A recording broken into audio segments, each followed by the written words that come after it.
Welcome students. ये आपका चौथा वीडियो लेसन है।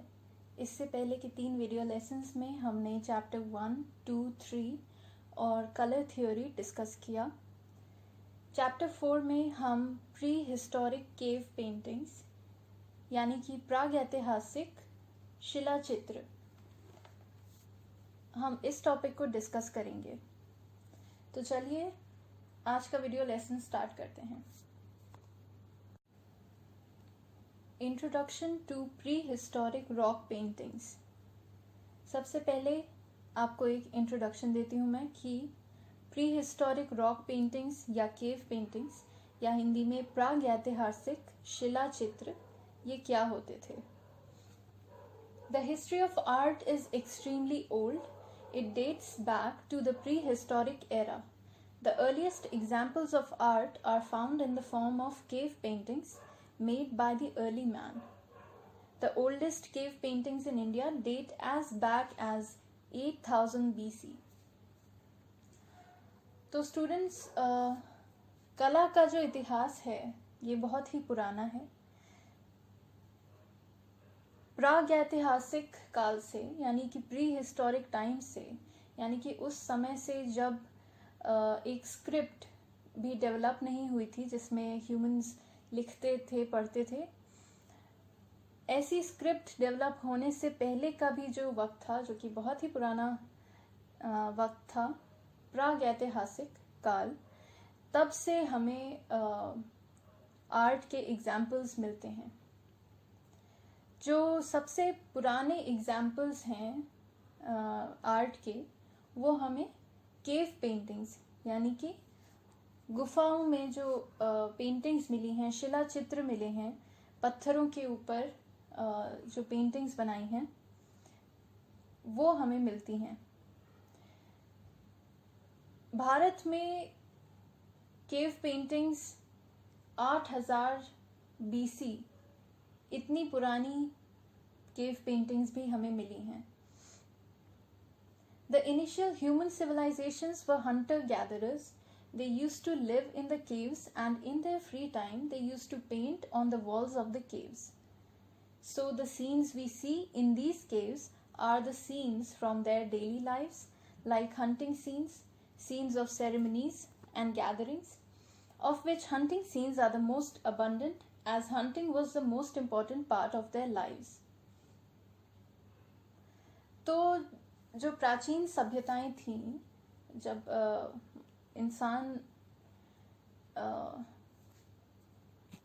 इंसान प्राचीन समय में हंटर गैदरर्स हुआ करते थे, यानी कि शिकारी और बटोर के खाने वाले। जब एग्रीकल्चर डेवलप नहीं हुआ था तो इंसान हंटर गैदरर्स थे। वो या तो शिकार करते थे या बटोर के खाना खाते थे,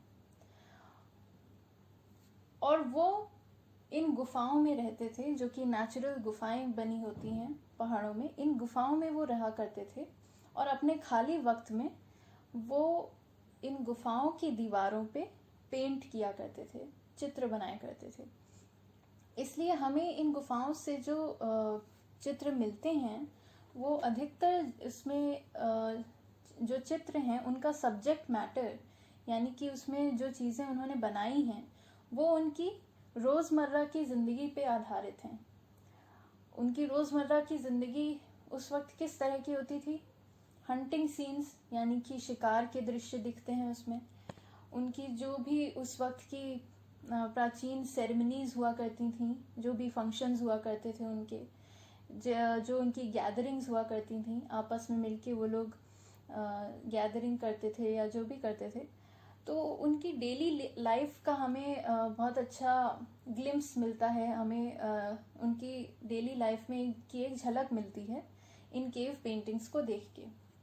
और सबसे ज़्यादा जो सीन्स पेंट हुए हैं वो हंटिंग यानी कि शिकार के ये दृश्य पेंट हुए हैं, और इससे हमें पता चलता है कि शिकार करना उस वक्त के मनुष्य के लिए कितना इम्पॉर्टेंट था, कितना बड़ा हिस्सा था उसकी ज़िंदगी का। Next point, it is also believed that through these paintings The early man used to paint for his hunts. Due to staying hidden in the darkness of the caves, these paintings were neither destroyed by the light nor by later humans, and hence they are still intact. These cave paintings offer a glimpse into the life of the early man. यानी कि इन paintings को देख के ये भी माना जाता है कि जो प्राचीन मनुष्य होगा वो इन पेंटिंग्स के थ्रू, इन पेंटिंग्स को बना के वो अपनी अगली शिकार को, अपनी शिकार जो वो करने वाला है उसके लिए प्लानिंग भी करता होगा शायद। और ये कहा जा रहा है कि इतने पुराने चित्र हैं तो ये अभी तक कैसे बचे रह गए, हजारों हजारों साल पुराने चित्र कैसे बचे रह गए। तो इसका एक बहुत बड़ा कारण ये है कि ये गुफाओं के अंदर बहुत ही छुपी हुई अंधेरी गहराइयों में बनी होती थी ये पेंटिंग्स। तो फिर यहाँ ना तो लाइट पहुँची, लाइट से पेंटिंग्स खराब हो जाती हैं, ना ही बाद के ह्यूमंस यानी कि बाद के लोगों ने इनको अगर बहुत आसानी से ढूंढ लिया होता वो इनको ख़राब कर सकते थे इन पेंटिंग्स को। लेकिन क्योंकि ये गुफाओं के अंदर छुपी हुई बनी हुई थी ये पेंटिंग्स, इसलिए ये अभी तक इंटैक्ट रह गई, अभी तक एकदम सुरक्षित हैं। और इन पेंटिंग्स के ज़रिए हमें प्राचीन मनुष्य की रोज़मर्रा की ज़िंदगी में एक ग्लिम्स मिलता है, हमें कुछ देखने को, जानने को मिलता है। Third point, the first discovery of rock paintings in the world was made in India 1867 to 68 by an archaeologist, Archibald Carlyle. Some other archaeologists like Cockburn, Anderson, Mitra and Ghosh also discovered ancient cave sites in the Indian subcontinent. Okay, इस point में कह रहे हैं कि जो rock paintings की सबसे पहली खोज हुई थी वो इंडिया में ही हुई थी। पूरी दुनिया में सबसे पहले इंडिया में रॉक पेंटिंग्स को खोजा गया था। और किसने खोजा था? एक आर्कियोलॉजिस्ट थे, आर्चिबाल्ड कार्लाइल। 1867 से 1868 के बीच इन्होंने ये खोजा था इंडिया में रॉक पेंटिंग्स। कुछ और आर्कियोलॉजिस्ट भी थे जिनके नाम महत्वपूर्ण हैं, जैसे कि कॉकबर्न, एंडरसन, मित्रा और घोष। इन्होंने भी अलग अलग प्राचीन शिलाचित्र और प्राचीन केव साइट्स को खोजा। कहाँ पे? इंडियन सबकॉन्टिनेंट में। चलिए अब हम नेक्स्ट स्लाइड पे चलते हैं। Some features of prehistoric cave paintings. तो अब हम जानते हैं कि प्रागैतिहासिक शिला चित्रों के कुछ खास फीचर्स के बारे में। सबसे पहला point, used colours including various shades of white, yellow, orange, red occur, purple, brown, green and black, but white and red were their favourite. तो इन शिला चित्रों में मनुष्य ने कौन से कलर्स यूज़ किए? उन्होंने यूज़ किए white, yellow, orange, red occur, purple, brown, green और ब्लैक। पर सबसे ज़्यादा जिन रंगों का प्रयोग हुआ है वो हैं वाइट और red. Second point, the paints used by these people were made by grinding various coloured rocks. तो उस वक्त के रंग कैसे बनाए जाते थे? जो प्राचीन मनुष्य था वो इन रंगों को बनाता था अलग अलग रंग के पत्थरों को पीसकर, अलग अलग रंग के पत्थरों को पीसकर उनसे वो रंग बनाता था। Third point, they got red from haematite, geru in India, green prepared from a green coloured rock called chalcedony, white was prepare probably from limestone. जो लाल रंग होता था, रेड रंग होता था, वो हीमाटाइट जो कि आयरन का एक ओर है, लोहे का एक ओर होता है, यानी कि हिंदी में उसे गेरू कहते हैं। उसी से हम रंग बना है, गेरुआ जिसे कहा जाता है हिंदी में। तो लाल गेरू से मिलता था, हीमाटाइट से। जो ग्रीन रंग होता था वो एक हरे रंग का पत्थर होता है, चैल्सेडोनी, उससे मिलता था। और सफ़ेद रंग मिलता था लाइमस्टोन से, यानी कि चूना पत्थर। Next point, some sticky substances such as animal fat or gum or resin from trees may be used while mixing rock powder with water. तो अब पीस के पत्थरों को पाउडर तो बन गया, फिर उसको किस तरह से दीवारों पे लगाया जाए, तो उसके लिए बाइंडर की ज़रूरत होती है।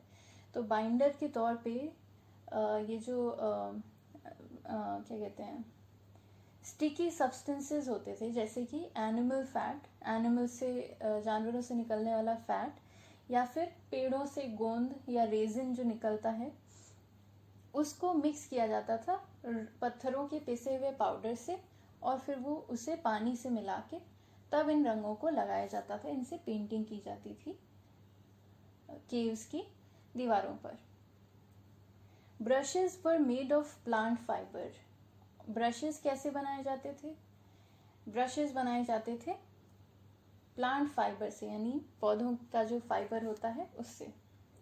It is believed that these colors remained thousands of years because of the chemical reaction of the oxide present on the surface of rocks.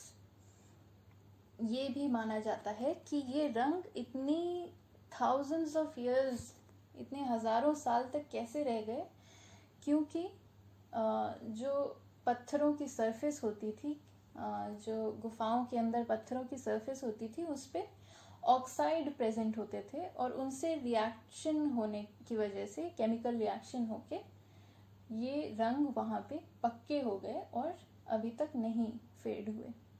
और हमने इसका रीज़न क्या जाना था? और हमने ये रीज़न जाना था कि क्योंकि ये गुफाओं में इतने अंदर और इतनी छुपी हुई जगहों पे थे, इसलिए इसे बाद के मनुष्यों ने खराब नहीं किया, इससे छेड़खानी नहीं की, और क्योंकि ये इतना अंदर थे तो लाइट के प्रभाव की वजह से भी ये कलर्स फेड नहीं हुए और इतने समय तक रह गए। Paintings were found both from occupied and unoccupied caves. It means that these paintings were sometimes used also as some sort of signals, warnings, etc. ये कह रहे हैं कि जो ये पेंटिंग्स हमें मिली हैं, ये हमें दोनों तरह की गुफाओं से मिली हैं। ये हमें उन गुफाओं से भी मिली हैं जहाँ पे हमें ये सबूत मिलता है कि मनुष्य यहाँ रहा करते थे, और उन गुफाओं से भी हमें ये पेंटिंग्स मिली हैं जहाँ पे वो नहीं रहा करते थे। इसका क्या मतलब हो सकता है? इसका ये अर्थ है कि शायद ये पेंटिंग्स एक तरह की सिग्नल या फिर वार्निंग की तरह से भी यूज़ होती थी। मान लीजिए किसी गुफा में अगर जानवरों के अटैक का ज़्यादा खतरा है, तो उन गुफाओं में भी वो शायद इन पेंटिंग्स को बना के छोड़ देते थे कि और मनुष्य वहाँ पे आकर ना रहें और वो इन पेंटिंग्स को देखकर समझ जाएं। तो कई रीजंस हो सकते हैं कि इन पेंटिंग्स को बनाया, उनमें से एक रीज़न ये भी है। अब आगे के पॉइंट्स अगली स्लाइड में देखते हैं। Okay, Many rock art sites of the new painting are painted on top of an older painting. तो बहुत सारी ऐसी गुफाओं में जो पेंटिंग हो रखी है, वो कई बार एक पुरानी पेंटिंग के ऊपर एक नई पेंटिंग हो रखी है। In Bhimbetka, we see nearly 20 layers of paintings, one on top of another. Bhimbetka, जो कि एक बहुत ही मशहूर और सबसे बड़ी साइट है पेंटिंग की, केव पेंटिंग्स की इंडिया में, वहाँ पे हमें तकरीबन 20 लेयर दिखती हैं पेंटिंग्स की। यानी कि एक पेंटिंग हुई है, फिर उसके ऊपर कई सालों बाद दूसरी पेंटिंग, फिर कई सालों बाद तीसरी पेंटिंग, तो 20 लेयर्स ऐसी टोटल दिखती हैं पेंटिंग्स की। It shows the gradual development of the human being from period to period. और इन अलग अलग पेंटिंग्स को देख के हमें अलग अलग पीरियड में जो इंसान का डेवलपमेंट हो रहा था उसके बारे में पता चलता है।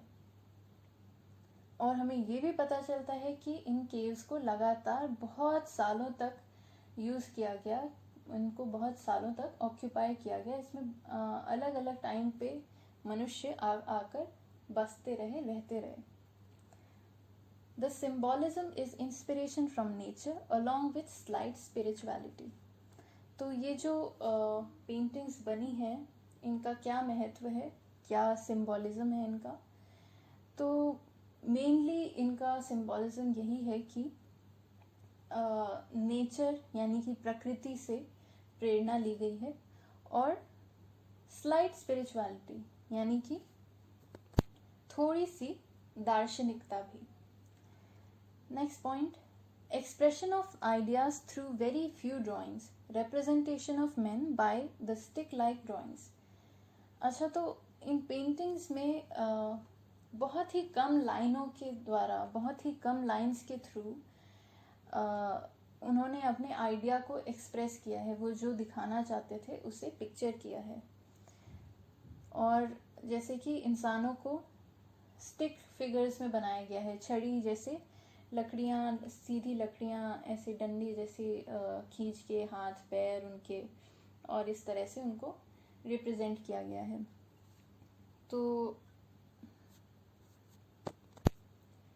तो ये भी काफ़ी तारीफ़ काबिल है कि कितनी कम रेखाओं का यूज़ करके, कितनी कम रेखाओं का इस्तेमाल करके वो अपनी फीलिंग्स को, अपने आइडिया को एक्सप्रेस कर पाया है, और वो भी इतना प्राचीन मनुष्य, इतना पुराना, इतने पुराने वक्त में। Next point, use of many geometrical patterns. In paintings में बहुत सारे ज्योमेट्रिकल पैटर्न्स भी यूज़ हुए हैं। Scenes were mainly hunting and economic and social life of people. ज़्यादातर जो भी दृश्य दिखाए गए हैं इन पेंटिंग्स में वो ज़्यादातर शिकार के दृश्य हैं और लोगों का सामाजिक जीवन। The figure of flora, fauna, human, mythical creatures, carts, chariots, etc. can be seen. इंसानों के अलावा पेड़ पौधे, जानवर और यहाँ तक कि मिथिकल क्रीचर्स यानी कि पौराणिक जीव जो कि असली नहीं होते, असल में एग्जिस्ट नहीं करते, वैसे जीव भी दिखाए गए हैं। और कार्ट, घोड़ा गाड़ी वगैरह ये सब भी देखने को मिलता है इन पेंटिंग्स में। चलिए अब नेक्स्ट स्लाइड पे चलते हैं। Okay, some famous cave painting sites. तो जानते हैं कि कुछ फेमस केव पेंटिंग की साइट्स कहाँ हैं, यानी कि कहाँ से केव पेंटिंग्स हमें मिली हैं। सबसे पहले, सबसे फेमस और सबसे इम्पॉर्टेंट, जिसके बारे में आपको ज़रूर पता होना चाहिए काफ़ी डिटेल में, वो है भीमबेटका, मध्य प्रदेश में। ये सबसे पुरानी और सबसे फेमस, सबसे बड़ी साइट है केव पेंटिंग की इंडिया में। इसके बारे में हम डिटेल में आगे और भी पढ़ेंगे। उसके अलावा जोगीमारा है छत्तीसगढ़ में, लखुदियार उत्तराखंड में, कूपगल्लू तेलंगाना में, पिकलीहाल और टिक्कलकोट्टा कर्नाटका में। बाकी केव पेंटिंग्स के बारे में आपको बहुत ज़्यादा जानने की ज़रूरत नहीं है, थोड़ा बहुत अगर आपका मन हो तो आप पढ़ सकते हैं इनके बारे में, लेकिन भीमबेटका बहुत ही इम्पोर्टेंट है और इसके बारे में हम आगे और डिटेल में पढ़ेंगे। इसके अलावा भी ये आप लोग जान लें कि बहुत सारी और भी केव पेंटिंग की साइट्स हैं, और यहाँ जो लिखी हैं ये केव पेंटिंग साइट्स प्रागैतिहासिक हैं, यानी कि प्री हिस्टोरिक हैं, बहुत पुरानी हैं ये। इसके बाद की जो केव साइट्स हैं वो और भी हैं कई सारी, जिसमें से शायद आप लोगों ने नाम सुना हो या शायद ना भी सुना हो, अजंता, एलोरा और बाघ। लेकिन इसके बारे में हम आगे पढ़ेंगे आगे के चैप्टर्स में। अभी हम सिर्फ प्रागैतिहासिक गुफा चित्रों की बात कर रहे हैं। जिसमें सबसे इम्पोर्टेंट है भीमबेटका इन मध्य प्रदेश। ओके, अब अगली स्लाइड की तरफ चलते हैं। Bhimbetka caves introduction. चलिए भीमबेटका केव्स के बारे में कुछ जानते हैं। The Bhimbetka rock shelters are an archaeological site in the state of Madhya Pradesh in central India that spans several prehistoric periods. Bhimbetka की जो गुफाएं हैं ये एक पुरातात्विक स्थल हैं सेंट्रल इंडिया यानी कि मध्य भारत में मध्य प्रदेश राज्य में, जो कि बहुत सारे प्रागैतिहासिक कालों के दौरान इनका उपयोग होता रहा। It exhibits the earliest traces of human life on the Indian subcontinent and evidence of Stone Age habitation starting at the site in Paleolithic times. मनुष्य जीवन के सबसे पुराने सबूत जहाँ से मिलते हैं इंडियन सबकॉन्टिनेंट में, और स्टोन एज यानी कि पाषाण युग में पाषाण युग में मनुष्य जहाँ रहते थे इसका सबूत हमें मिलता है भीमबेटका की गुफाओं से। It is located in the Raisen district south east of Bhopal.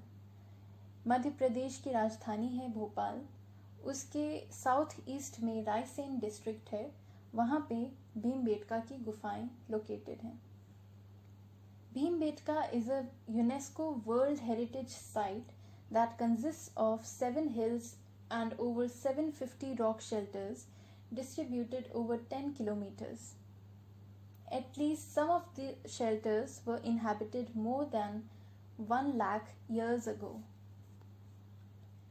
Bhimbetka एक यूनेस्को की वर्ल्ड हेरिटेज साइट है, यानी कि वैश्विक धरोहर है। ये जगह यूनेस्को द्वारा इसे घोषित किया गया है। That consists of 7 hills and over 750 rock shelters. यहाँ पे 7 पहाड़ियों में तकरीबन 750 रॉक शेल्टर्स यानी कि 750 गुफाएं फैली हुई हैं एक 10 किलोमीटर के रेडियस में, और इनमें से कम कुछ गुफाएं तो ऐसी होंगी जो कि 1 लाख साल पहले भी जिनमें इंसान रहा करते थे, यानी कि बहुत ही ज़्यादा पुरानी। Some of the Bhimbetka rock shelters feature prehistoric cave paintings, of which the oldest date from 10,000 years BC, corresponding to the Indian Mesolithic. Bhimbetka की इन गुफाओं में से कुछ गुफाओं में केव पेंटिंग्स यानी कि शिला चित्र मिलते हैं जो कि 10-10 हजार साल पुराने भी हैं, और उस वक्त भारत में मीजोलिथिक पीरियड चल रहा था, यानी कि मध्य पाषाण युग। The paintings show themes such as animals and early evidence of dancing and hunting. Paintings में इस तरह के सब्जेक्ट मैटर या थीम बनाए गए हैं जैसे कि जानवर और नाचते हुए लोग और शिकार के दृश्य। The Bhimbetka site has the oldest known rock art in the Indian subcontinent and is one of the largest prehistoric complexes. Bhimbetka की जो साइट है, भीमबेटका स्थल जो है, यहाँ पर भारतीय सबकॉन्टिनेंट में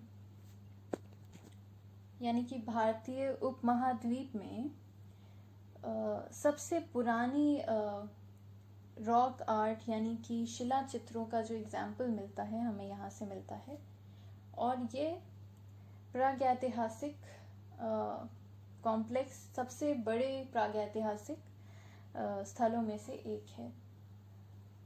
चलिए अब आगे की कुछ स्लाइड्स में आपको कुछ फोटोज दिखाती हूँ मैं भीमबेटका की गुफाओं की, बाहर से वो कैसी दिखती हैं और अंदर से कैसी दिखती हैं।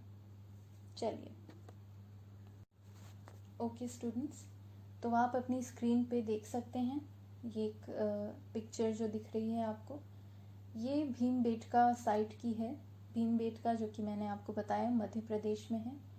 बाहर से ये गुफाएं कुछ ऐसी दिखती हैं। ये सिर्फ एक पोर्शन ही है भीमबेटका साइट का। भीमबेटका क्योंकि मैंने आपको बताया बहुत सारी गुफाओं का एक समूह है, करीब 750 गुफाएं हैं और 10 किलोमीटर एरिया की रेंज में फैला हुआ है। बाहर से ये कुछ ऐसा दिखता है।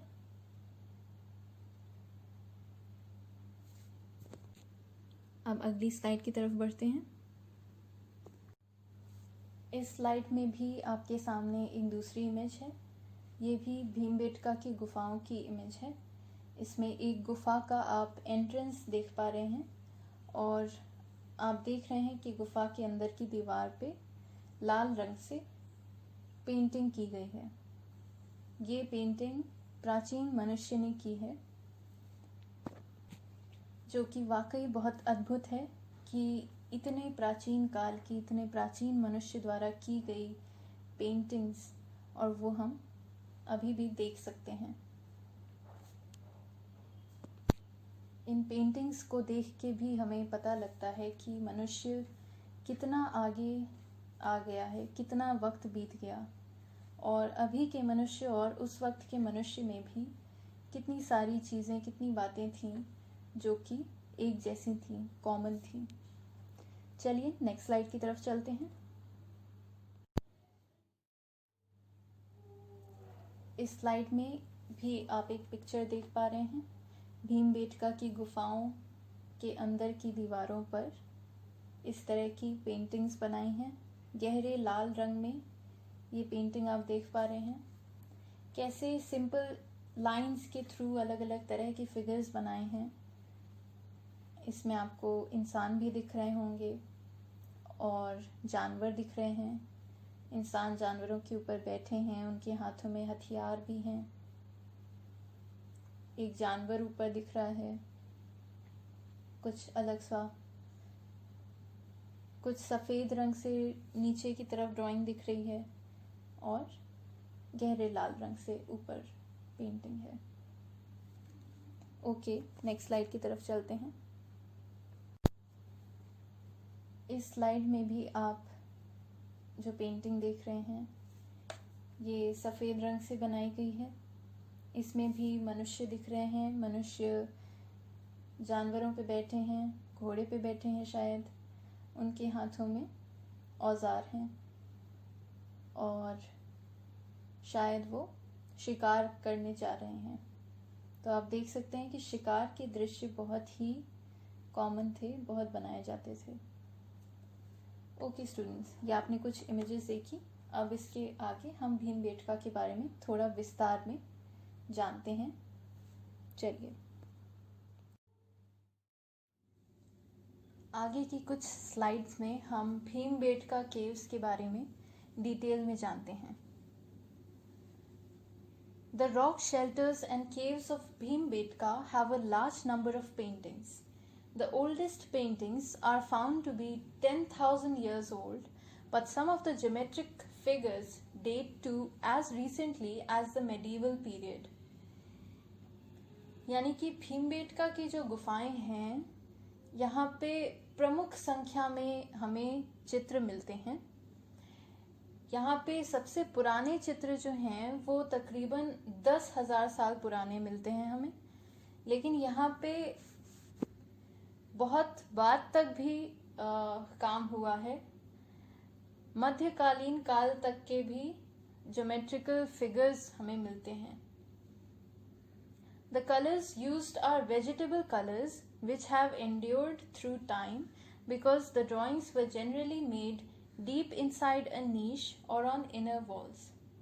जो रंग यहाँ पे प्रयोग हुए हैं भीमबेटका की गुफाओं में, वो या तो मिनरल कलर्स हैं यानी कि खनिज रंग, जो कि कई बार पत्थरों को घिस के मिलते थे, या फिर वेजिटेबल कलर्स हैं यानी कि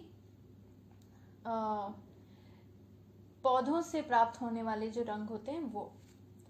और ये अभी तक इसलिए बच गए हैं, इससे बनी हुई ड्राइंग्स अभी तक सही बची हुई हैं, सही सलामत हैं, वो इसलिए क्योंकि ये गुफाओं में इतनी गहराई में बने होते थे उनकी अंदर की दीवारों पर कि ये इन तक लाइट का प्रभाव नहीं पड़ा और ये फेड नहीं हुए, खराब नहीं हुए। The drawings and paintings can be classified under 7 different periods. अब ये जो गुफाओं में चित्र मिलते हैं इनको 7 अलग अलग पीरियड्स में बांटा जा सकता है।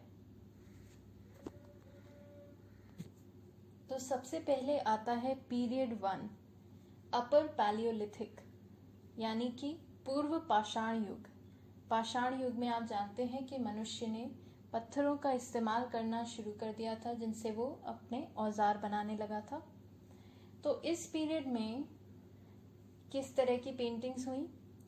These are linear representations in green and dark red of huge figures of animals such as bison, tigers and rhinoceroses. इस काल में लीनियर रिप्रेजेंटेशंस हुए, यानी कि रेखांकन यानी रेखा चित्रण किए गए। कौन से रंगों में? हरे रंग में और गाढ़े लाल रंग में बड़े बड़े जानवरों के, जैसे कि भैंसे और बाघ और गैंडों के। पीरियड 2 यानी कि मीजोलिथिक यानी कि मध्य पाषाण युग, comparatively small in size, the stylised figures in this group show linear decorations on the body. यहाँ पे इस काल में जो पेंटिंग्स बनी वो भी लाइन के शेप्स में बनी, लेकिन ये थोड़ी छोटे साइज की थी और इन पेंटिंग्स में लीनियर स्टाइल में यानी लाइन को यूज करके उन्होंने अपनी पेंटिंग्स को डेकोरेट किया। In addition to animals there are human figures and hunting scenes giving a clear picture of the weapons they used, barbed spears, pointed sticks, bows and arrows. जानवरों के साथ साथ यहाँ पे मनुष्यों को भी बनाया गया और शिकार के दृश्य बनाए गए जो कि हमें एक साफ झलक देते हैं कि किस तरह के उस वक्त औजार यूज करते थे। barbed spears यानी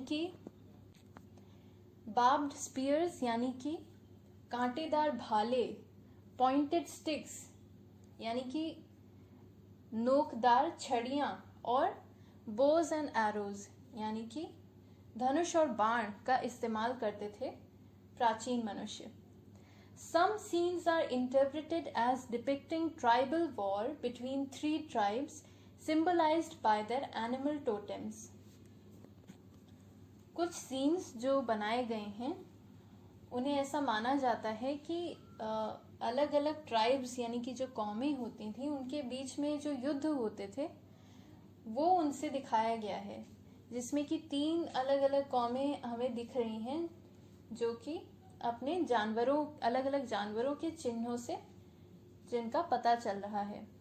हर ट्राइब का यानी हर कौम का एक अलग जानवर है जो उसका चिन्ह है। The depiction of communal dances, birds, musical instruments, mothers and children, pregnant women, men carrying dead animals, drinking and burials appear in rhythmic movement. किस किस तरह की पेंटिंग्स डिपिक्ट हुई हैं? कम्युनल डांसेस यानी कि समूह नृत्य, चिड़ियाएं, वाद्य यंत्र यानी कि म्यूजिकल इंस्ट्रूमेंट्स, माँ और बच्चे, गर्भवती महिलाएं, आदमी मृत जानवरों को पकड़े हुए ले जाते हुए, पीने के दृश्य और दफनाने के दृश्य, ये सारे ही अलग अलग तरह के दृश्य बहुत ही खूबसूरती से दिखाए गए हैं मध्य पाषाण युग के पेंटिंग्स में, जो कि पीरियड 2 में आता है। अब आगे के पीरियड्स हम अपनी अगली स्लाइड में देखते हैं। अब हम आते हैं पीरियड 3 पे, चाल्कोलिथिक पीरियड यानी कि ताम्र पाषाण युग। यह वह युग था जब पत्थर के इस्तेमाल के साथ साथ मनुष्यों ने धातुओं का प्रयोग करना भी शुरू कर दिया था, जैसे लोहे का, कॉपर का और इसी तरह और धातुओं का भी प्रयोग करने लगा था इंसान। इस वक्त में, इस टाइम में किस तरह की पेंटिंग्स बनी? Similar to the paintings of the Mesolithic, these drawings reveal that during this period, the cave dwellers of this area were in contact with the agricultural communities of the Malwa plains, exchanging goods with them. यानी कि मध्य पाषाण युग की चित्रकला की तरह ही इस समय की चित्र जो हैं वो भी हमें यही दिखाते हैं कि मध्य प्रदेश के भीमबेटका के एरिया में रहने वाला जो गुफा का आदि मानव था, वह मालवा प्लेन्स जो हैं, जो कि मध्य प्रदेश से थोड़ा सा साउथ में है, मालवा की प्लेन्स में रहने वाले एग्रीकल्चरल कम्युनिटीज यानी कि कृषक समाज से भी जुड़ा हुआ था और उनसे वे लोग अपने सामान का आदान प्रदान किया करते थे, अपने सामान एक्सचेंज किया करते थे। ये हमें उनकी पेंटिंग से भी देखने को मिलता है, यानी कि उन्होंने इस तरह की भी पेंटिंग्स बनाई हैं जिसमें हमें यह दिखता है। पीरियड 4 and 5 यानी कि अर्ली हिस्टोरिक पीरियड, प्राचीन काल। The figures of this group have a schematic and decorative style and are painted mainly in red, white and yellow. इस समय के जो चित्र हैं उनमें उनका जो स्टाइल है वो एक स्कीम की तरह है और डेकोरेटिव स्टाइल है, यानी कि उसमें ज़्यादा प्लानिंग से बनाया गया है इन चित्रों को और ज़्यादा डेकोरेटिव तरह से बनाया गया है इस वक्त के चित्रों को। और जो रंग प्रमुखतः इस्तेमाल हुए हैं वो हैं लाल, सफ़ेद और पीला। The association of riders, depiction of religious symbols, tunic-like dresses and the existence of scripts of different periods। यानी कि इस वक्त में राइडर्स को बनाया गया है, यानी तरह तरह के जानवरों पे चढ़े हुए आदमी को, घुड़सवार हो गया या किसी और जानवर पे सवार हो गया। और इसके अलावा डिपिक्शन ऑफ रिलीजियस सिंबल्स यानी कि धार्मिक चिन्हों को भी दर्शाया गया है और ट्यूनिक जैसी यानी थोड़ी लंबी ड्रेसेस में लोगों को दिखाया गया है। इसके अलावा अलग अलग समय की स्क्रिप्ट्स यानी कि लिखावटें भी मिलती हैं। The religious beliefs are represented by figures of yakshas, tree gods and magical sky chariots। उस वक्त के लोगों के, प्राचीन मनुष्य के धार्मिक जो बिलीफ्स हैं यानी कि जो उसकी जो धार्मिक मान्यताएं हैं वो भी हमें कुछ कुछ देखने को मिलती हैं, उनका भी हमें थोड़ा सा आइडिया लगता है जिस तरह की उसने पेंटिंग्स बनाई हैं इनसे। यक्ष भी एक तरह का फिगर होता है। पुरानी किताबों में जिसको कहा जाता है कि वो एक तरह का रक्षक होता है, किसी चीज़ की वो रक्षा करता है या किसी तालाब की या फिर किसी पेड़ की, वो कहीं का यक्ष उसे कहा जाता है। तो ऐसे यक्ष देखने को मिलते हैं, ट्री गॉड्स देखने को मिलते हैं यानी पेड़ों के देवता, और जादुई स्काई चैरियट्स यानी कि जादुई उड़ते हुए विमान, इस तरह की चीज़ें भी देखने को मिलती हैं पीरियड 4 और 5 में, जो कि है प्राचीन युग के केव पेंटिंग्स। अब हम अगले पे आते हैं, पीरियड 6 and 7 मेडिवल यानी कि मध्यकालीन काल में किस तरह की पेंटिंग्स हुई? These paintings are geometric, linear, and more schematic, but they show degeneration and crudeness in their artistic style. इस वक्त की पेंटिंग्स और भी ज़्यादा ज्योमेट्रिक हैं, यानी कि ज्योमेट्रिकल शेप्स का प्रयोग होता है इनमें और ज़्यादा, लीनियर हैं, लाइंस का बहुत प्रयोग हुआ है, और स्कीमेटिक हैं, यानी कि बहुत प्लानिंग से बनाई गई हैं। पर इस वक्त की पेंटिंग्स में हमें उनके आर्टिस्टिक स्टाइल का एक डीजेनरेशन यानी कि पतन दिखता है, यानी उसका स्टाइल और उसकी खूबसूरती थोड़ी कम दिखती है। The colors used by the cave dwellers were prepared by combining black manganese oxides, red hematite and charcoal. जो रंग केव ड्वेलर्स ने, गुफा मानवों ने यूज किए हैं, वो किस तरह से बनते थे? काले मैंगनीज ऑक्साइड से बनते थे, लाल बनते थे हीमाटाइट पत्थर से, और चारकोल से भी काला बनता था। तो इस तरह से पीरियड 6 और 7 जो कि मध्यकालीन युग है, उसमें गुफा में चित्रण हुए। अब अगली स्लाइड में हम थोड़ा और जानते हैं। इस स्लाइड में भीमबेटका की गुफाओं के बारे में हम जान रहे थे, थोड़ा सा चलिए और जानते हैं। One rock, popularly referred to as Zoo Rock, depicts elephants, barasingha, bison and deer. Paintings on another rock show a peacock, a snake, a deer and a sun. On another rock, 2 elephants with tusks are painted. एक पत्थर है जिसे popularly जू rock कहा जाता है। जू आप जानते ही हैं, जहाँ चिड़ियाघर जो कि जिसे कहते हैं। इस पत्थर को जू रॉक क्यों कहा जाता है? क्योंकि इसमें बहुत तरह तरह के जानवर बने हुए हैं। हाथी, बारासिंघा, बाइजन यानी कि एक तरह का भैंसा, और डियर यानी हिरन। एक दूसरा पत्थर है, उसमें मोर बना है, सांप बना है, हिरन बना है और सूरज बना है। एक और पत्थर है जिसमें 2 हाथी बने हैं और उनके जो दांत हैं, जो टस्क होते हैं, वो पेंटेड हैं। Hunting scenes with hunters carrying bows, arrows, swords and shields also find their place in the community of these prehistoric paintings.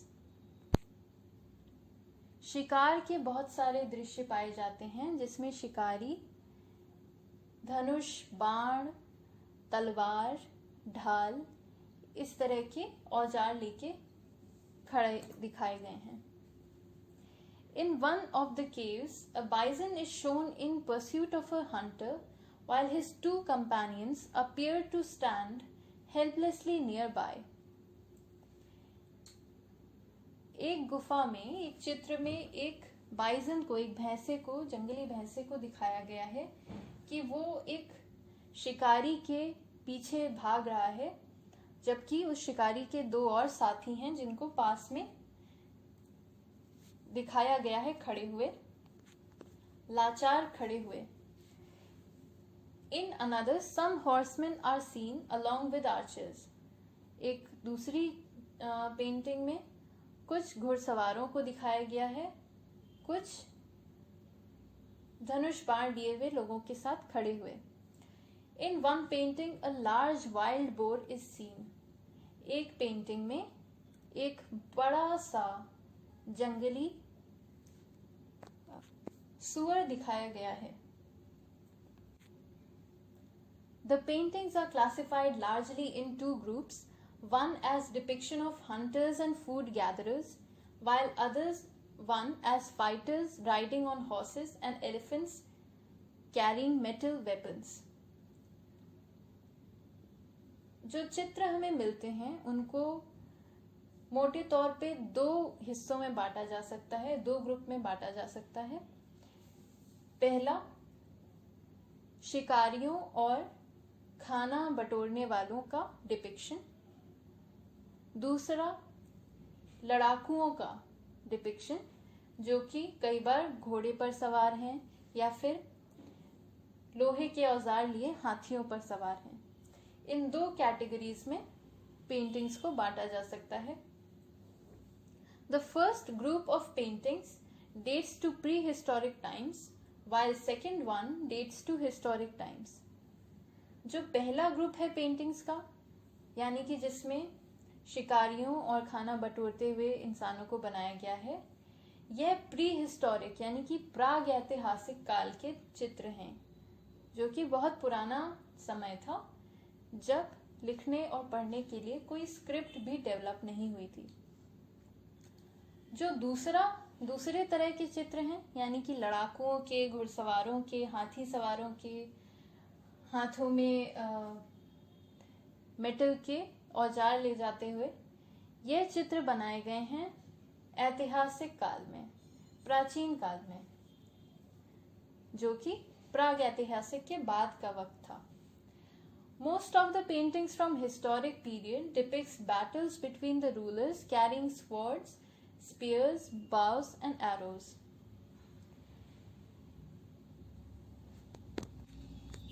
प्राचीन काल के जो ज्यादातर चित्र हैं वह आपसी जो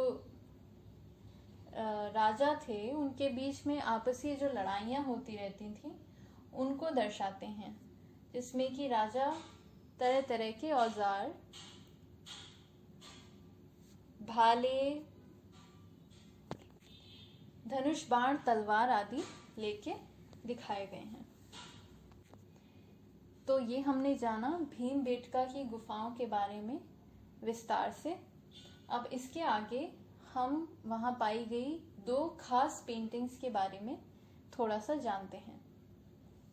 चलिए नेक्स्ट स्लाइड पे। Study of some prehistoric rock paintings. कुछ प्रागैतिहासिक शिला चित्रों की डिटेल में पढ़ाई। पहला चित्र है रोरिंग एनिमल, यानी कि दहाड़ता हुआ जानवर। यह पेंटिंग भी हमें भीमबेटका मध्य प्रदेश से मिलती है। In this painting from Bhimbetka Madhya Pradesh, an animal, bison, in red has been shown in big size and a group of people in small size have been shown hunting that bison. In this process, some injured people have also been depicted lying scattered on the ground and a few people watching them helplessly. The painting is made using mineral colors. तो ये painting Bhimbetka की गुफाओं से मध्य प्रदेश से पाई गई है। इसमें एक दहाड़ता हुआ जानवर, जो कि शायद जंगली भैंसा है, उसे दिखाया गया है लाल रंग में और बहुत ही विशाल आकार में, बहुत ही बड़े साइज में। और उसके आसपास कुछ लोग खड़े हैं जिनको छोटे छोटे साइज में दिखाया गया है, जो कि उस बाइजन का यानी कि जंगली भैंसे का शिकार कर रहे हैं। इस शिकार के दौरान कुछ लोग घायल भी हो गए हैं और उनको जमीन पे पड़ा हुआ तड़पता हुआ दिखाया गया है, और कुछ और लोग हैं जो कि पास में खड़े देख रहे हैं लाचार होके। अब ये पेंटिंग कैसी दिखती है हम अगली स्लाइड में देखेंगे। ये पेंटिंग बनी है मिनरल कलर्स यानी कि खनिज रंगों का प्रयोग करके। चलिए नेक्स्ट स्लाइड में देखते हैं कि ये कौन सी पेंटिंग की बात हो रही है।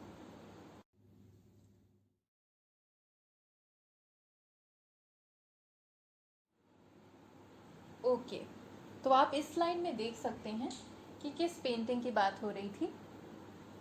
रोरिंग एनिमल यानी कि दहाड़ता हुआ जानवर, लाल रंग से, चटक लाल रंग से इसे बनाया गया है और आप देख सकते हैं कि बहुत ही विशाल आकार में बनाया गया है इस जंगली भैंसे को, और आसपास कुछ लोगों की आकृति भी दिख रही है। कुछ लोग घायल पड़े हैं और कुछ लोग पास से देख रहे हैं इस पूरे दृश्य को। चलिए अब हम आगे अगली पेंटिंग के बारे में जानते हैं। दूसरा प्रागैतिहासिक शिलाचित्र जिसके बारे में हम पढ़ेंगे, इसका नाम है द विजर्ड्स डांस, यानी कि जादूगर का नृत्य। In this painting from Bhimbetka, Madhya Pradesh, an animal has been shown in the agony of death and a man is depicted playing a large musical instrument like a drum.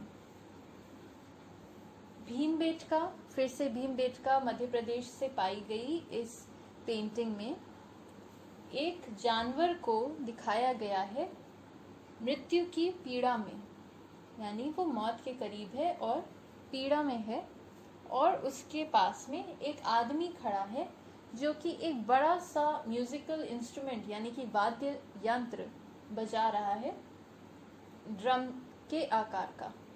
Close to him are some people standing in a queue, holding hands and dancing together, while some other people are sitting and watching this dance. उस आदमी के पास कुछ और लोग खड़े हैं एक कतार में, एक दूसरे का हाथ पकड़े हुए और साथ में नाचते हुए, जबकि कुछ और लोग हैं जो पास में बैठे हैं और इस नृत्य को, इस डांस को देख रहे हैं। ये सारे ही जो आकार हैं, ये सारी आकृतियां जो हैं, इन्हें सफ़ेद रंग में बनाया गया है और इन्हें बनाने के लिए भी मिनरल कलर्स यानी कि खनिज रंगों का इस्तेमाल किया गया है।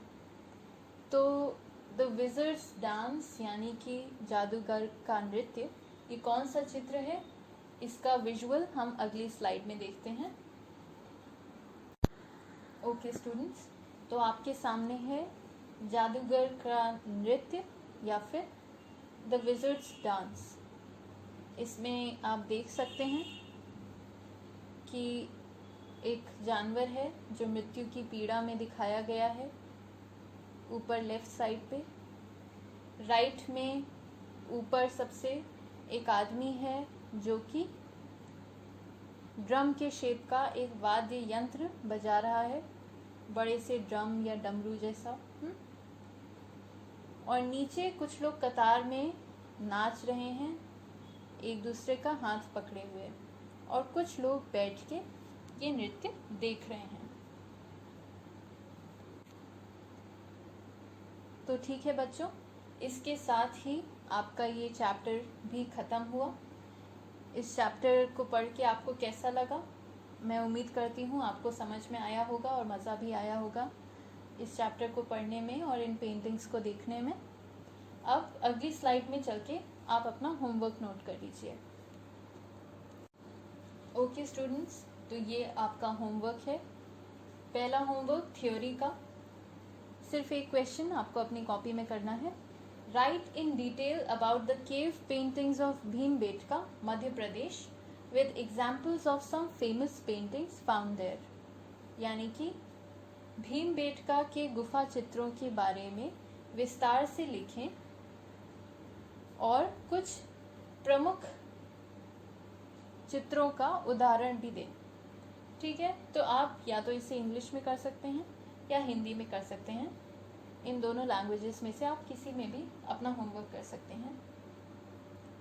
प्रैक्टिकल होमवर्क आपका है, draw and paint a picture of your family on a half size cartridge sheet using watercolors या फिर पोस्टर कलर्स। ये आपका प्रैक्टिकल का होमवर्क है और ये अभी तक आपने स्टिल लाइफ किया जिसमें कि आपको ऑब्जेक्ट्स को देख के बनाना होता था। ये होमवर्क आपका कॉम्पोजिशन या कि मेमोरी ड्राइंग में आएगा, जिसमें आपको अपने मन से सोच के कुछ चीज़ें बनानी होती हैं। अब यहाँ पे आपको अपने परिवार का, अपनी फैमिली के जो भी लोग हैं उनकी पिक्चर बनानी है, उनकी पेंटिंग बनानी है। आप अपने मन से भी बना सकते हैं, उनकी इमेज जो भी आपके मन में है उससे भी बना सकते हैं, या अगर आप उनको देख के बनाना चाहें तो आप उन्हें देख के भी बना सकते हैं। तो ये आपको बनाना है अपनी फैमिली की एक पिक्चर, और उसे आपको बनाना है हाफ साइज कार्ट्रिज शीट पे, यानी कि जो full cartridge size cartridge sheet होती है उसका हाफ आपको यूज़ करना है और उस पर आपको इसे पहले ड्रॉ करना है, फिर वाटर कलर्स या फिर पोस्टर कलर्स में कलर करना है, ठीक है। और प्लीज़ इस बात का ज़रूर ध्यान दें कि इसे आप सही साइज़ पे ही बनाएं, जो हाफ साइज़ कार्ट्रिज शीट होती है उसी पे बनाएं, क्योंकि बोर्ड का स्पेसिफाइड साइज़ यही है। और अगर आप अपने इन पेंटिंग्स को सही से संभाल के रखेंगे तो आपकी अगले साल भी ये पेंटिंग्स काम आएंगी।